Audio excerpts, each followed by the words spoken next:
Once you get the idea kernel, then you start to like repackage it, reposition it according to the different mediums. And then a few of them might roll into a blog post. Every idea kernel could be a chapter in a book. And it's kind of like not reverse engineering, but reversing the traditional writing process, where it's almost like all of your drafting and your ideation is taking place in public, and you're getting real-time feedback on what people are interested in and the framings that they're interested in. And then you like go in and then you invest more. You kind of double down on what's working. This is your time. How can we earn twice as much in half the time with joy and ease while serving the highest good? That is our guiding question here at the Free Time Cafe, your home for heart-based business. I'm your host, Jenny Blake. Join me for conversations with authors, friends, and fellow business owners as we explore ways to free your mind, time, and team to do your best work. Now, on to today's show. Welcome back, Free Timers. I am so excited to be here in studio with previous guest Khe Hy. Khe is visiting New York with his family, and we took this as an opportunity to meet in person. Why not hit record at the same time? So you're here with us, Coffee Talk. I'm following up on our conversation. We did an episode recently for the Pivot podcast, and prior to that, we talked about his 10K work framework in episode 129 of Free Time. We'll link to those in the show notes. I am really fascinated by Khe's content creation process. He just hit send, or at least scheduled, edition 375 of his RadReads newsletter. And in addition to sending his newsletter, he created the 10K work productivity method. He teaches cohort-based courses, including Supercharge Your Productivity. But what I love most about RadReads is it just has such a great mix of Khe's writing. I believe you do a weekly essay. It has curation from around the internet. It now has sponsors thanks to ConvertKit's feature, so it's monetized as part of his business. And it's just consistent and consistently good. So, Khe, welcome back to the show. Thank you so much. Hello, everyone. And it is so rad to be doing this in person. I'm so agree. excited. We've had friend chats that were not for either of the two podcasts. And we talked about your process a little bit. And I just thought it would make such a good topic here for listeners because content creation, I don't know about you, but I go in waves of motivation with it and inspiration. I know you have a mantra you shared on the Pivot podcast of follow the fun. How has your newsletter evolved? Like, tell us about the format, and have you tweaked it to continually be fun? It has not evolved as much as you would think. So 375 issues. So it's always been 5 links with blurbs. That I added an essay probably around issue 100. So that's been like 275 essays, which are basically blog posts. And then we added sponsors this year thanks to ConvertKit. But other than that, we used to do a section where we were featured, or I was featured, but it got too much. If anything, I might be thinking of like paring it down a little bit because there's a lot of content. It's quite dense. And the last thing I want is to give our readers like cognitive overload. But people are digging it. Like we watch the click-through, the open rates like over 50%. The click-through rate's extremely high. The essays get clicked on average like 1,500 times. Wow. And how many subscribers do you have now? We have 38,000. Amazing. You said now you have a team helping you produce it. So describe to us the process, like a week in the life of a newsletter. Who touches what when? How does it all come together? So we do this all in Notion. We're going to talk specific about the newsletter workflow. But my colleague Cole will basically recommend articles to be blurbed. But there's like a very long list of kind of places to look. Like look at Hacker News, like look at this subreddit, look at First Round Review, look at HBR's Most Read. We focused a lot on like most reads. It's like, what did people care about this week? So there's kind of a checklist, and Cole goes through it and goes through like the regular spots and kind of finds like candidate stories. Again, these are like very soft rules of thumb where it's, let's try to have one article about productivity. Let's try to have one article about career. Let's try to have one article about money. Let's try to have one article about introspection, and then one like random, like room for one. So again, there's some rules there. There's another rules like, let's not try to put 2 articles from the New York Times in consecutive weeks. Definitely not 2 of the same publication. So these rules start to like populate, right? And so on Sunday night, Cole will recommend the first batch of stories. And she's been doing this recommending them for maybe 6 months. And it's gotten to the point where I usually don't even change it at this point. And have you also been saving and tagging articles that you have found interesting that go in for consideration? Yes. So I've been saving them as well. And the first story, because I'm a bit of a control freak, but I also just love it. The first story, because I feel like it sets the tone of the newsletter, is I pick it.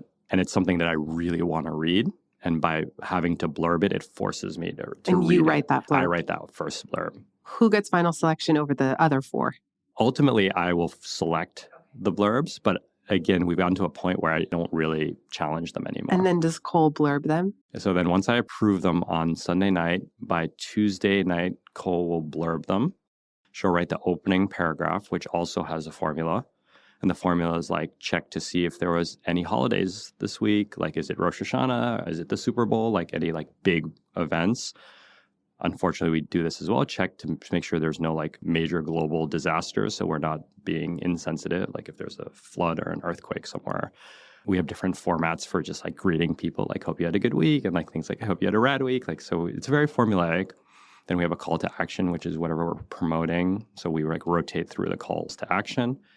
And something I spend a lot of time on is the subject line. Because if you know 10K work, high leverage, like you have a bad subject line, you could put all the work in the world into that newsletter and no one's going to open it. So I am thinking about the subject line all week. Really? All week.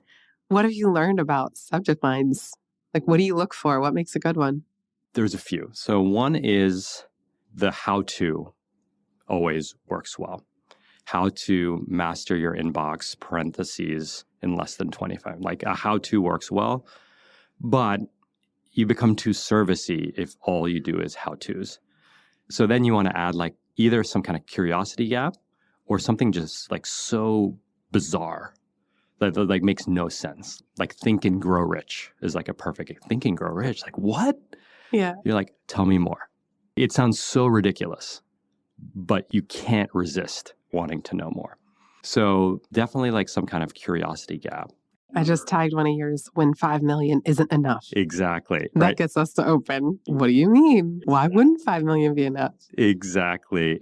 So controversial statements also help. And then some people call it trend jacking, where you kind of like look at, what's trending in the news. So like, unfortunately, Elon Musk is always trending in the news these days, but you put Musk in the headline, then people are going to more likely, because they're like, oh, like, yeah, what did he say this week? And so on. So my last headline was John Mayer's beef with Elon Musk. Right. Because he just made this passing comment on the Call Her Daddy podcast.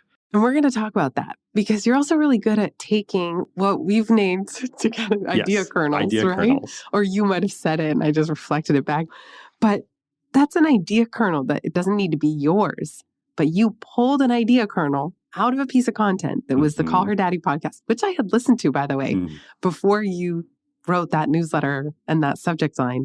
I had already listened to the interview. I'll link to it in the show notes. And I don't know. I mean, yes, that part did stand out to me as particularly interesting because they were talking about not chasing, not just fame, but approval from the media or from your audience even. Yes. Because it's a never-ending game. But the way you pulled it out and the way you put that into a subject line to create curiosity was so interesting. Oh, thank you. Thank you. Did you know when you heard that part, did something in you stop and go, ooh, that's good.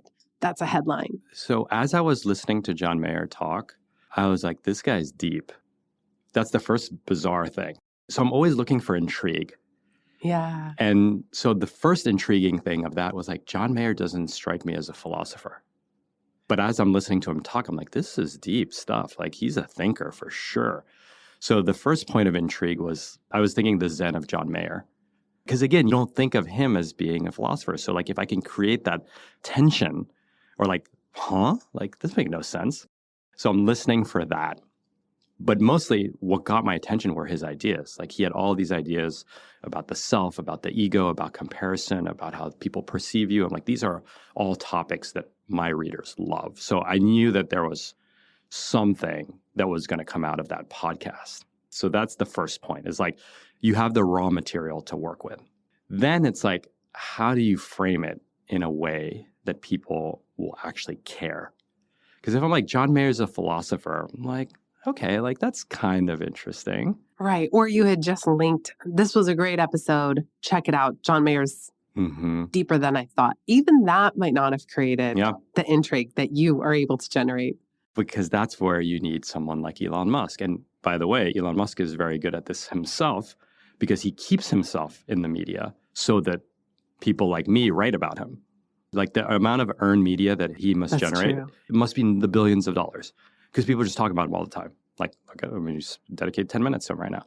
So you can kind of see the trend there and like pick that tension. And then it becomes very like, it kind of hit on all cylinders because you're like, John Mayer and Elon Musk, like what? Like, what do they have in common? And then Elon Musk being like such a controversial, polarizing figure right now, like they just want to read what train wreck he started.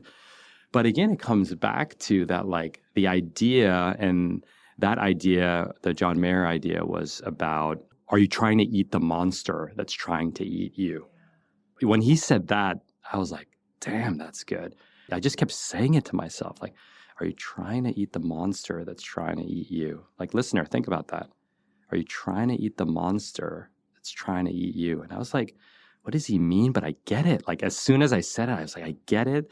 And so that quote just sat with me. I was like, I'm going to write about, that's the idea I want to write about. And then the wrapping paper and the bow was that he was like, look at Elon Musk. He's clearly trying to eat the monster that's trying to eat him. And I was like, boom, that's it. It's so cool seeing your Venn diagram of interests. We shared this on the Pivot podcast, but this tagline of come for the productivity, stay for the existential. So here you have a deeper idea about existential thinking or identity, chasing the monster that's trying to chase you, and taking kind of pop culture, and then the curiosity gap, like you said, and intrigue, and tying those three things together. I want to come back to the idea of kernels. First, you were mentioning the newsletter format and who does what when. I thought your newsletters opened with an excerpt from your essay. Does it alternate? Does sometimes Cole write it or sometimes it's pulled from the essay you write that week? So there's a little intro that Cole writes, and then it's just the first paragraph of the essay. And your first paragraphs of your essays are always so punchy. The sentences are so short. I learned that from a writing course that I took once, that the best pulpy paperback fiction have really short, punchy sentences. And you have mastered this more than like staccato, anyone I know. Yes. Like just a few words, line return. Just a few words, line return. When do you write the essay and when does it get slotted into the newsletter? Up until issue 325, Saturday morning. And when does the newsletter get sent? Saturday morning. Okay. So I'm a productivity person, but I'm also like the kind of creative person that just like doesn't want to be told when to be creative. Totally. And also needs a deadline for creativity. So, but it was starting to impact like my marriage to, you know, like Saturdays were like hell in the He household. And so that needed to change. And, you know, working with Marion is one of our values at RadReads is Islands of Calm, which is shout out to my friend Austin who came up with that. But like, we're going to have fire drills. We're not going to have unnecessary fire drills. I second that. And I never want to create the emergency for someone else. Being alone for so long as an entrepreneur, I can leave things till the last minute. So in the old days, it was 200 weeks of like Saturday morning chaos in our household. Now I aim to write it by Thursday night. And then Fridays all day, we like different people are checking links and so on. And then we queue it up like Friday afternoon. And then like that's when my weekend begins. Like once we've queued it up. And that must have helped so much. So what are your Saturday mornings must be much more calm now. They are heaven. I mean, it was 200 weeks of not heaven. That's a long time. That's over 2 years. Yes. And it's interesting you notice that friction of this is just creating chaos in the house and in your mind, in your heart. And this is why it's great to work with my colleagues because they challenge me. They're like, you don't need to write it on Saturday morning to be creative. Like that's a story you've told yourself. You're right. I don't need to leave it till Saturday. I'm just being lazy and procrastinating. And I'm using this story of the creative who doesn't like to be told when to be creative to basically hide my procrastination. And so having colleagues who really challenge me on that, and they know that, I'm kind of the creative lead on most of our things. So they know to like give me enough space to not feel too constricted, but they also help me get out of my own way. We'll be right back just after this.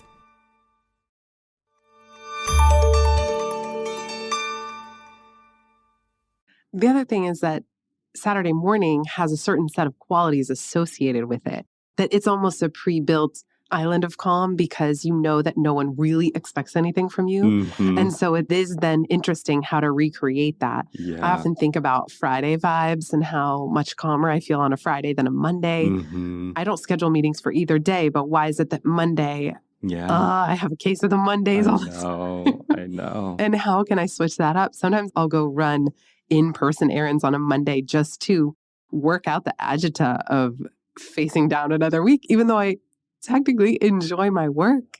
But it is interesting to notice where the islands of calm are in the week and then how to try to map those qualities over. Mm-hmm. So let's go back to idea kernels. Okay. Because we really got connected after Free Time came out, Mm-hmm. and a mutual friend put us in touch. Shout out Aldia. Thank you so much. The gift that keeps on giving.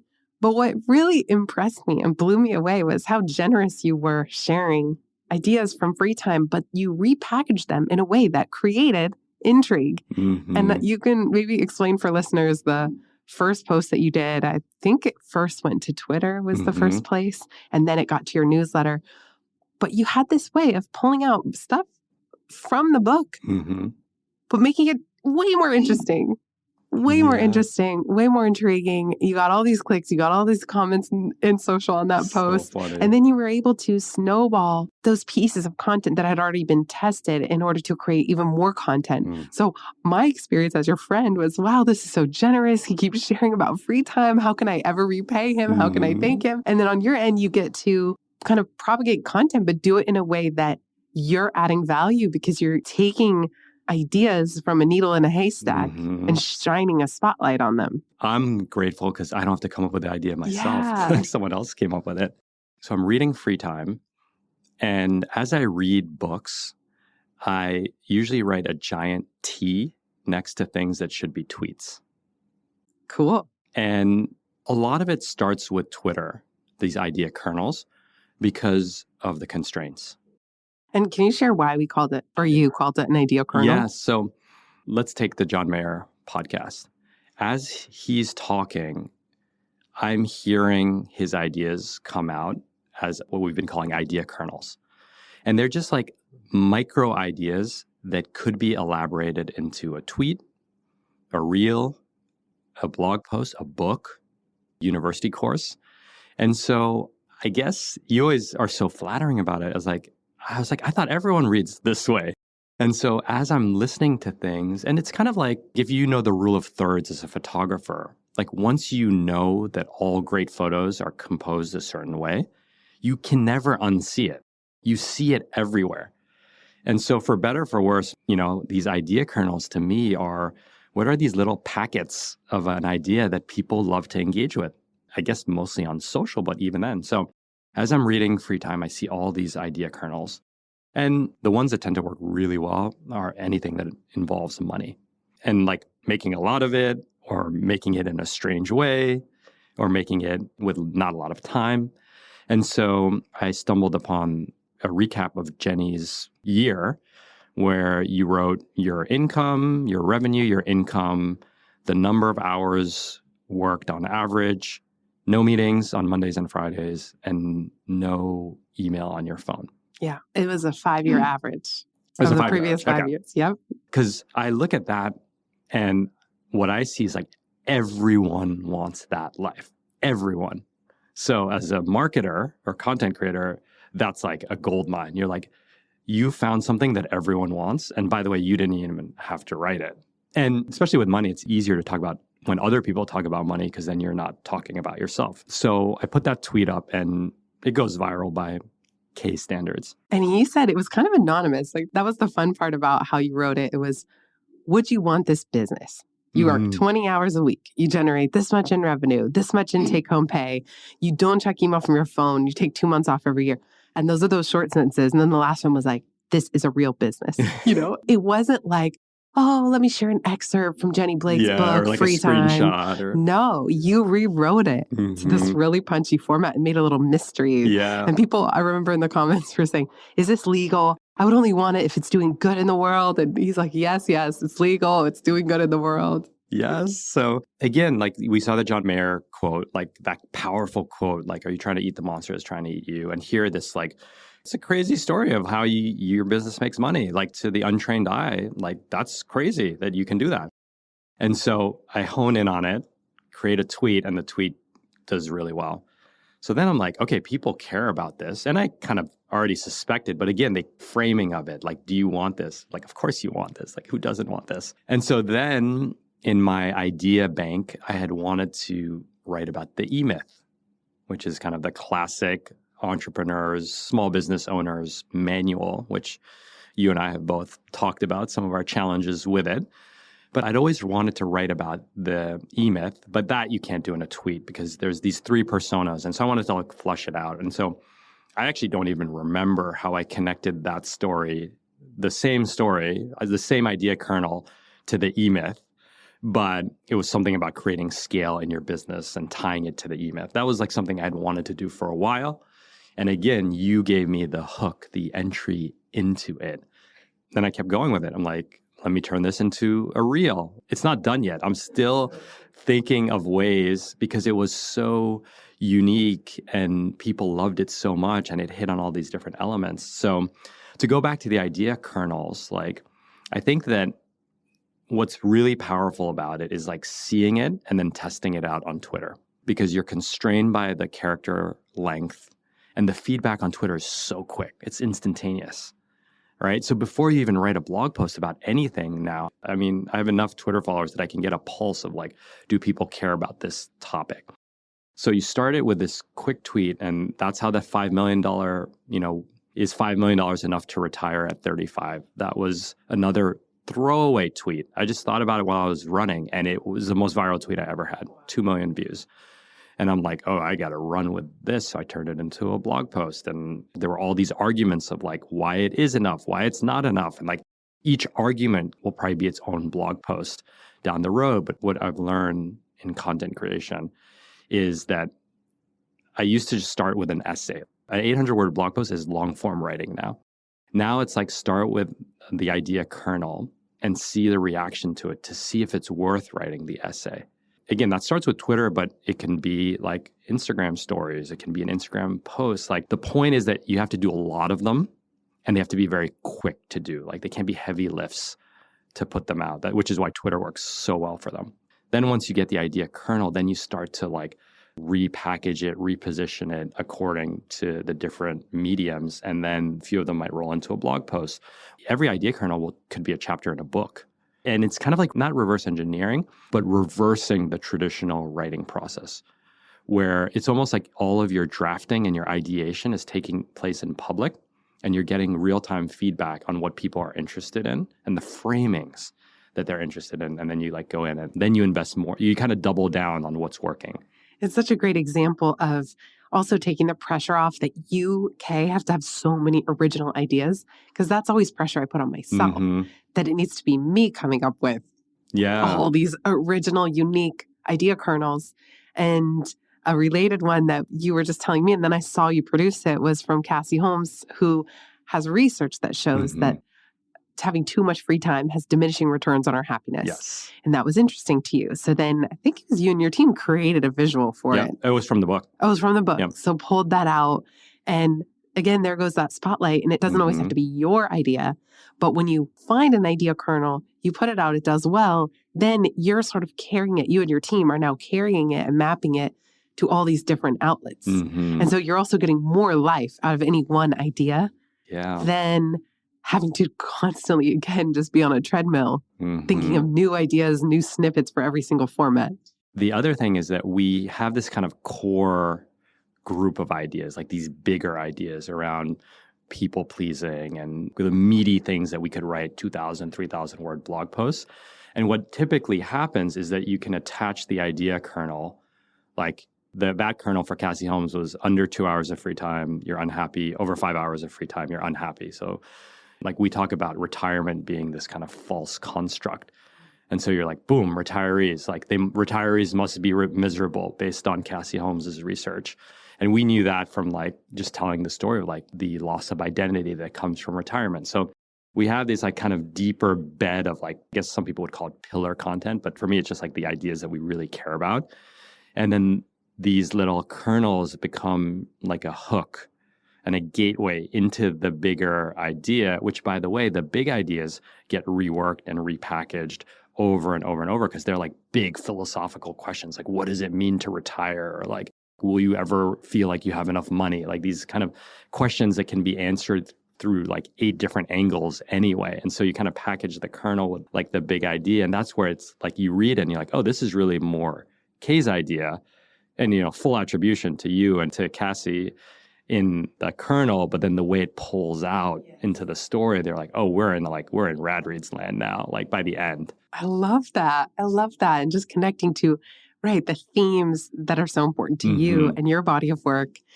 Malcolm Gladwell did a great masterclass on writing, and he described it as candy and the meal.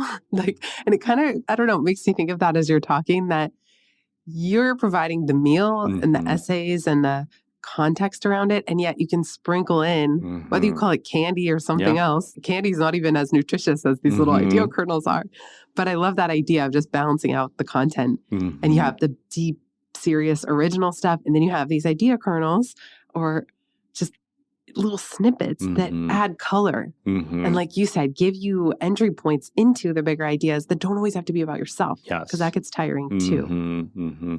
So the listeners, they can do this by like find your audience's top 10 podcasts and just like look at the subject lines. I've looked at the names that you give your podcast episodes just to like be like, okay, this is what people care about in this orbit, right?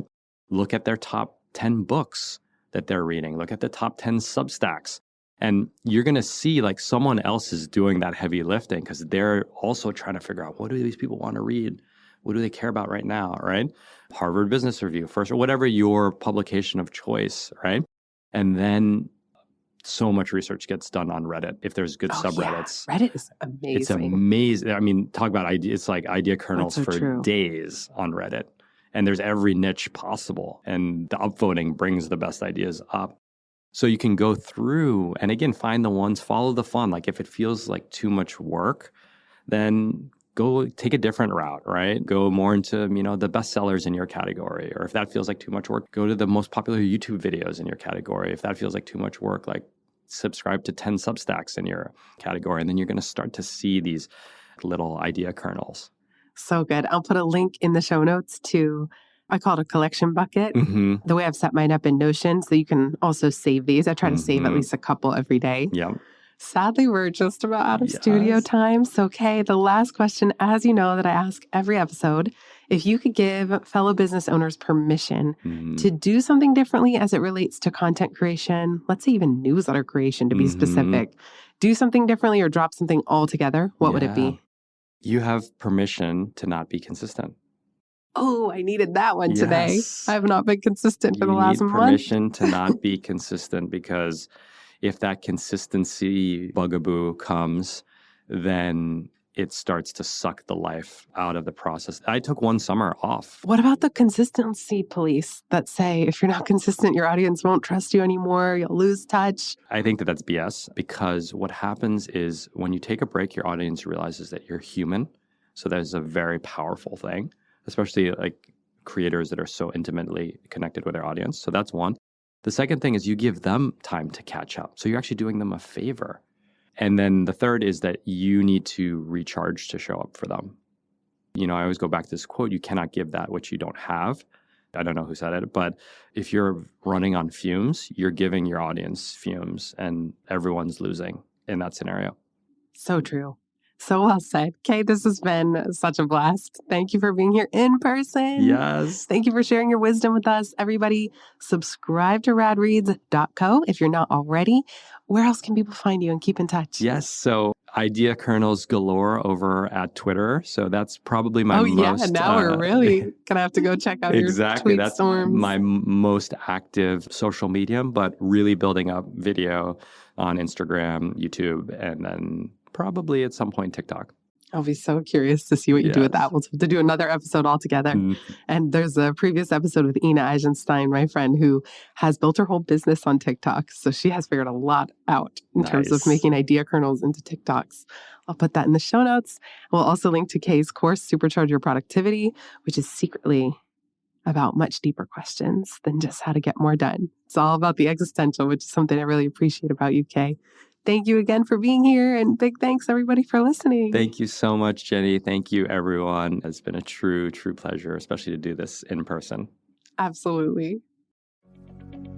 If you've listened this far, you get a gold star. Thank you. Word of mouth is the most joyful way we can grow this show, and it helps us land interviews with the luminaries and insightful guests that you would most love to hear from. Please send this episode to a friend who might find it helpful. And for show notes and related links from this episode, visit itsfreetime.com. While you're there, make sure you're subscribed to the Time Well Spent newsletter. You'll get instant access to my tech toolkit, a continually updated list of all the software I use, along with the total monthly spend to run my business, where no one works full-time, even me. Visit itsfreetime.com/join. Remember, you are running the show. It's time for radical reimagining, and everything is up for grabs. Let it be easy, let it be fun, and build with love.